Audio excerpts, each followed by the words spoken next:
அவங்க சொன்னாங்கன்னு எழுதிட்டு இருந்து அந்த குழந்தை ஏற்கனவே அந்த குழந்தை இறந்து போச்சு. அந்த துக்கத்துல நாங்க இருக்கோம். இன்னும் நீங்க திருப்பி அதையே பேசிட்டு இருக்காதீங்க தயவு செஞ்சு. இதோட நிறுத்திக்கங்க. இப்ப இவர் சொன்னதை மட்டும் நீங்க பிளாஷ் பண்ணுங்க. எங்களுக்கு சந்தேகங்கள் எங்களுக்கு நீங்க தான் சொல்லணும். எங்களுக்கு தெரிந்த அத்தனை தகவல்களும் என்ன சொல்லிருக்கோம் எல்லாம் கொடுத்துருக்கோம்.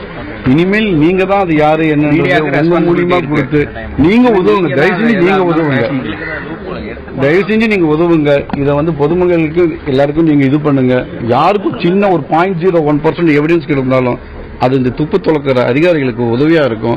நாளைக்கு இந்த மாதிரி எந்த ஒரு நிகழ்ச்சியும் நடைபெறாம தடுக்கிறதுக்கு ரொம்ப இதா இருக்கும். எங்களுக்காக கேட்கல, இனிமே எந்த குழந்தைக்கு நிகழக்கூடாது. அதுக்காக மீடியா எல்லாம் ஒத்துழைச்சு அந்த தவறான தகவல்களை பரப்பா இல்லைங்க. எங்களுக்கு வந்து அது 2-3 நாளாவே காமிச்சிட்டு இருக்கேன். நாங்க அது மாதிரி பார்த்த மாதிரியும் இல்லை, யாரும் பார்த்த மாதிரி இல்லை. அதனால வந்து எங்களுக்கு அது தெரியாது.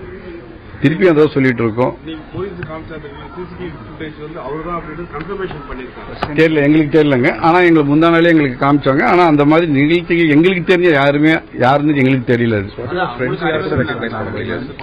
சோ அதனால நீங்க தான் தயவு செஞ்சு சொல்றேன், நீங்க தான் வந்து திருப்பி நீங்க வந்து இந்த உதவியா இருக்கணும். நீங்க அது மட்டும் கொஞ்சம் பார்த்து ஹெல்ப் பண்ணுங்க. நாங்க சொல்ல வேண்டியது சொல்லிட்டோம் சார். நீங்க எங்களுக்கு ஒத்துழைப்பு நல்லாவே கொடுத்துட்டு இருக்காங்க. உங்களுக்கு எக்ஸ்பிளைன் பண்ணணுங்கிறதுக்காக நாங்க தயவு செஞ்சு அதோட